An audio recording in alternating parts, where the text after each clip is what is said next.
예수님께서 나귀를 타고 예루살렘 성 안으로 들어가실 때 예루살렘 성 사람들은 예수님께서 오신다는 소식을 듣고 다 나와서 나뭇가지를 흔들면서 예수님을 환영했어요. 호산나! 호산나! 다윗의 나라가 올 것입니다. 저분이 병자도 고치고 죽은 사람도 살리고 아무것도 없는 광야에서 5천 명이나 먹이셨대. 메시아가 오시면 이런 일을 할 거라고 했는데 저분이 메시아가 틀림없어. 저분은 능력으로 이스라엘을 로마로부터 독립하고 로마보다 더 강력한 나라를 만들어서 온 세상을 지배하게 될 거야. 저분이 왕이 될 거니까 저분한테 잘 보여야 돼. 야야, 나뭇가지 흔들어. 와! 와! 예수님 만세! 예수님 만세! 그러나 예수님은 힘으로 이스라엘을 로마로부터 독립시키는 그런 메시아가 아니었어요. 예수님은 오히려 섬김과 희생으로 죄 가운데 빠진 사람들을 죄로부터 구원하는 그런 메시아인 거예요. 예수님께서는 예루살렘으로 오는 동안 계속해서 이것에 대해서 말씀하셨지만 사람들은 이해하지 못했어요. 예수님께서 예루살렘 성전으로 들어가셨어요. 거기에서 아주 기가 막힌 장면을 보셨습니다. 제사를 드리러 오셨습니까? 예, 제사장님, 제사 드리러 왔습니다. 그러면 제물 검사부터 한번 해보겠습니다. 아니, 여기 흠집이 있지 않습니까? 흠이 있는 제물로는 하나님께 제사를 드릴 수가 없습니다. 아니, 이거는 흠이 아니라 오다가 뭐 묻은 겁니다. 아니, 눈이 어떻게 됐습니까? 이거 보세요. 이게 흠집이 아니고 뭡니까? 이런 제물로는 제사를 드릴 수 없습니다. 그러면 어떻게 합니까? 저 옆에 흠이 없는 제물을 팔고 있으니까 거기서 사서 하나님께 제사를 드리세요. 그런데 성전에서 파는 짐승은 시장에서 파는 짐승보다 4배나 많이 비싸게 팔았어요. 하지만 제사장들이 계속해서 이렇게 트집을 잡으니까 성전에서 비싸게 팔아도 사람들은 그 비싼 제물을 사서 제사를 드릴 수밖에 없었죠. 예수님께서는 이 모습을 보고 너무너무 마음 아파하셨습니다. 그런데 예수님께서 정말 더 마음이 아프셨던 이유는 장사하고 있었던 곳이 바로 이방인의 뜰이었기 때문에 그래요. 이방인의 뜰은 이방인이나 부정해진 사람이 하나님 앞에 나와서 하나님께 예배드릴 수 있는 그런 곳이었어요. 그런데 대제사장은 그 이방인의 뜰에서 장사하도록 허락해 준 거죠. 이방인들은 제사 드릴 필요가 없어. 저것들은 어차피 구원 못 받거든. 우리 유대인만 구원받지 이방인들은 어차피 다 지옥 갈 것들이야. 그러니까 하나님께 예배 드릴 필요 없어. 그리고 성전에서 장사를 하면 수입이 짭짤하거든. 이렇게 대제사장은 이방인들은 구원받지 못하기 때문에 하나님께 제사 드릴 필요가 없다고 생각했고, 그리고 수입을 얻기 위해서 성전에서 장사하는 것을 허락해 주었어요. 예수님께서는 이 모습을 보시고 너무너무 마음이 아프셨습니다. 너무너무 속상해서 상을 다 둘러엎고 장사하는 사람들을 내쫓으셨어요. 내 집은 모든 사람이 와서 기도하는 집이다. 죄인이나 이방인이나 모든 사람이 다 성전에 와서 하나님을 만나야 해. 예수님께서 성전에서 장사하는 사람들을 내쫓는 모습을 보고 대제사장은 많이 화가 났어요. 그래서 대제사장은 유대 지도자들을 모아서 예수님을 죽일 계략을 꾸몄어요. 유대의 최고 지도자였던 대제사장조차 참된 메시아이신 예수님을 이해하지 못했던 거예요. 이제 예수님께서는 자신이 잡혀 죽게 될 시간이 가까이 왔다는 것을 아셨어요. 예수님께서는 사랑하는 제자들과 함께 마지막으로 식사를 하셨어요. 포도주를 따르시면서 말씀하셨어요. 나는 많은 사람들을 위해서 피를 흘릴 것이야. 내가 흘리는 피를 통해서 많은 사람들이 하나님의 백성이 될 것이야. 그리고 너희들은 나를 버리고 다 떠나갈 거야. 나는 이곳 예루살렘에서 죽을 것이고 다시 살아나서 너희들을 처음 만났던 갈릴리로 갈 것이야. 그러자 베드로가 말했어요. 모두가 예수님을 버린다 할지라도 저는 예수님을 버리지 않을 것입니다. 아니다. 너는 오늘 밤 닭이 2번 울기 전에 3번 나를 부인할 것이다. 그게 무슨 말입니까? 저는 예수님과 함께 죽을지언정 절대로 예수님을 부인하지 않을 것입니다. 베드로의 이야기를 듣고 다른 모든 제자들도 자기도 예수님을 버리지 않을 거라고 얘기했어요. 예수님은 제자들이 모두 자기를 버리고 부인할 것을 아셨지만 그런 제자들을 끝까지 사랑하셨습니다. 예수님께서 기도를 마치시자 유대의 대제사장과 유대 지도자들이 예수님을 잡아오라고 보낸 무리들이 겟세마네 동산에 도착했어요. 저놈을 잡아라! 예수님께서는 그 모든 무리를 물리치실 수 있는 능력이 있으셨지만 하나님의 뜻에 순종하기 위해서 순순히 잡혀가셨어요. 예수님의 제자들은 예수님이 그렇게 힘없이 잡혀가는 모습을 보고 모두 다 예수님을 버리고 도망갔어요. 예수님께서 잡히셔서 대제사장에게 신문을 받으셨어요. 너희 아버지 뭐 하시노? 너희 아버지 뭐 하시냔 말이다! 예수님께서는 아무 말씀하지 않으셨어요. 너희 아버지 뭐 하시냐니까? 혹시 너희 아버지 하나님이가? 그렇다. 뭐라고? 너희 아버지가 하나님이라고? 내가 너희 아버지 누군지 아는데? 목사애가 목수! 너희 아버지 목수면서 하나님이라고? 와, 너희 아버지 하나님 맞나? 그렇다. 들었지? 들었나?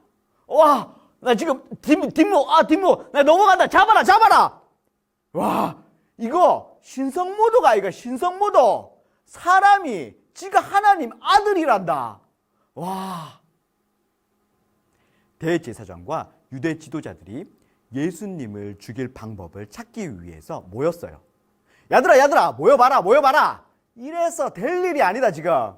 나 저 예수를 지가 하나님의 아들이라고 말하는 저 예수를 딱 잡아 죽였으면 좋겠거든. 그런데 우리가 사형 선고를 딱 내려서 예수를 죽이면 안 돼.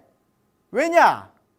예수를 존경하는 사람들이 막 나를 원망할 거야, 이거. 그래서 막 밀란이 일어나고 나한테 나 죽이겠다고 돌 들고 나한테 찾아올 거야, 이거. 그래서 우리가 예수를 사형 선고 내리고 예수를 죽이면 안 돼. 그런데 나는 예수를 진짜 죽이고 싶거든. 뭐 좋은 방법 없나? 그러자 서기관이 대답했어요. 그러면 우리가 직접 예수를 죽이지 말고 로마를 통해서 죽이면 되지 않겠습니까? 어떻게? 예수가 지가 메시아라고 하지 않습니까? 메시아는 유대의 왕, 온 세상의 왕 아닙니까? 그렇지. 그러니까 우리가 빌라도 로마 총독한테 가가지고 지가 왕이라는 놈이 있습니다. 바로 예수라는 놈인데 그 예수라는 놈이 자기가 왕이라고 합니다. 그리고 지금 반란을 꾸미고 있습니다. 그래? 반란죄는 사형이지. 십자가에 못을 박아 죽여야지. 이렇게 하지 않겠습니까? 그리고 십자가는 나무 아닙니까? 신명기 21장 23절 말씀에 나무에 달려 죽은 자마다 하나님의 저주를 받았다 뭐 이런 내용 있지 않습니까? 맞네. 그런 내용 있지? 그러니까 예수를 십자가에 달아 죽이면 십자가는 나무고 나무에 달려 죽었다는 것은 하나님의 저주를 받았다는 그런 말 아닙니까? 그렇지. 자, 그러면 말이 딱 맞지 않습니까? 예수가 지가 사람인데 하나님의 아들이라고 이렇게 신성모독을 하니까 하나님이 화가 나서 예수를 확 저주해서 죽였다 이렇게 되지 않겠습니까? 맞네. 이야기가 딱딱 맞아 떨어지네. 와, 이거 기똥차다. 네 천재 아이가? 네 서울대 나왔나? 와, 이렇게 하자. 이렇게 해서 예수를 나무에 달아서 딱 죽여버리자. 이렇게 해서 대제사장과 유대의 지도자들은 빌라도 로마 총독을 이용해서 예수를 나무 십자가에 달아 죽이기로 결정을 했습니다. 사람이 죄를 지으면 벌을 받아요. 감옥에 가기도 하고 더 많은 죄를 지으면, 정말 심한 죄를 지으면 사형을 당하기도 해요. 로마에 사형법이 있었는데 신분이 낮고 아주 큰 죄를 지으면, 아주 흉악무도한 그런 죄를 지으면 십자가에 달아서 죽이기도 했어요. 그런데 우리 예수님께서는 아무 죄가 없으셨는데 십자가에 달려 돌아가셨어요. 이렇게 예수님께서는 아무 죄도 없으셨지만 십자가에 못 박혀 돌아가시게 되었어요. 대제사장과 유대 지도자들의 음모에 의해서 돌아가시게 되신 것이죠. 그런데 이렇게 예수님이 십자가에 죽으신 것이 하나님의 뜻, 하나님의 계획이기도 했어요. 그렇다면 왜 하나님께서는 예수님, 사랑하는 아들 예수님이 십자가에 못 박혀 돌아가시기를 원하셨을까요? 하나님께서는 신분이 낮은 사람이나 높은 사람, 죄가 적은 사람이나 많은 사람, 모든 사람의 죄를 용서하기 원하셨어요. 그래서 예수님이 십자가에 못 박히기를 원하셨습니다. 예수님도 하나님 아버지와 같은 마음이셨어요. 그래서 그 하나님의 뜻에 순종했습니다. 하나님은 모든 사람을 구원하고 하나님 백성 만드시기를 원하셨어요. 그래서 예수님이 십자가에 못 박혀 돌아가시게 된 것입니다. 예수님께서 십자가에 못 박혀 죽으실 때 지성소를 가리고 있던 휘장이 위에서부터 아래로 쭉 찢어졌어요. 여러분, 이것이 뭘 의미하는 것일까요? 지성소는 하나님이 임재해 계신 곳이에요. 그리고 하나님의 백성이 하나님을 만날 수 있는 곳이었어요. 모세도 지성소에서 말씀하시는 하나님의 음성을 들었대요. 그렇다면 하나님이 임재하시는 곳, 하나님을 만날 수 있었던 이 지성소를 가리고 있던 휘장이 찢어진 것이 뭘 의미하는 것일까요? 그전에는 지성소에서 하나님이 임재하셨고 여기서만 하나님을 만날 수 있었다면 이제 모든 곳에 하나님이 임재하시고 모든 곳에서 하나님을 만날 수 있게 된 거예요. 이제 모든 곳에서 하나님의 다스림을 받을 수 있는 모든 곳이 하나님의 나라가 된 거예요. 예수님께서 십자가에 죽으실 때 성소의 휘장이 위에서 아래로 쭉 찢어졌다고 하는 이 의미는 예수님의 죽으심으로 말미암아 하나님의 나라가 이루어졌다고 하는 그런 의미입니다. 예수님의 죽음은 예수님을 너무너무 사랑했던 사람들에게는 큰 슬픔이었어요. 예수님께 큰 은혜를 받고 예수님을 많이 사랑했던 막달라 마리아는 예수님의 그 죽음으로 인해서 슬퍼하면서 예수님의 무덤으로 달려갔어요. 그런데 이게 웬일이에요? 예수님의 무덤 안을 들여다봤더니 무덤이 텅 비어 있는 거예요. 어떻게 된 거지? 예수님의 시체를 누가 훔쳐갔나 봐. 예수님의 시체를 훔쳐가더니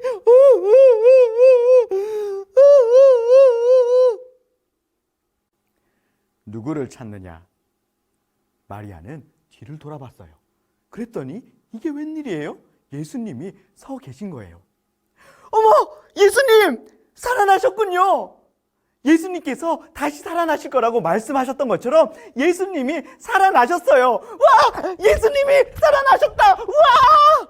마리아는 너무너무 신이 나서 제자들에게 달려갔어요. 예수님이 다시 살아나셨어요. 정말이에요? 제가 보고 직접 만졌어요. 예수님이 진짜 다시 살아나셨어요. 그 후에 예수님의 제자들이 모여 있는데 예수님께서 그곳에 나타나셨어요. 아니, 예수님! 그래, 내가 죽었다가 다시 살아난 후에 갈릴리로 오겠다고 얘기하지 않았느냐? 예수님께서는 이렇게 정말로 다시 살아나셨어요. 살아나신 예수님은 지금도 저와 여러분들과 함께 계십니다. 그리고 예수님께서 또 말씀하셨습니다. 너희는 세상 속으로 들어가거라. 어디를 가든지 복음을 전하거라. 너희가 나를 믿으면 내가 너희와 함께 있을 것이고 너희를 도와줄 것이다. 귀신을 쫓을 것이고 방언을 말할 것이고 아픈 사람에게 손을 얹고 기도하면 병이 나을 것이다. 선생님도 복음을 전하기 위해서 중국에 갔어요.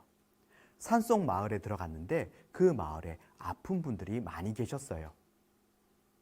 예수님께서 저와 함께 하신다는 말씀, 그리고 아픈 사람을 위해서 기도해 주라는 말씀이 생각났어요. 그래서 거기에 계신 아픈 분들을 위해서 손을 얹고 기도를 했는데 많은 분들이 나았어요.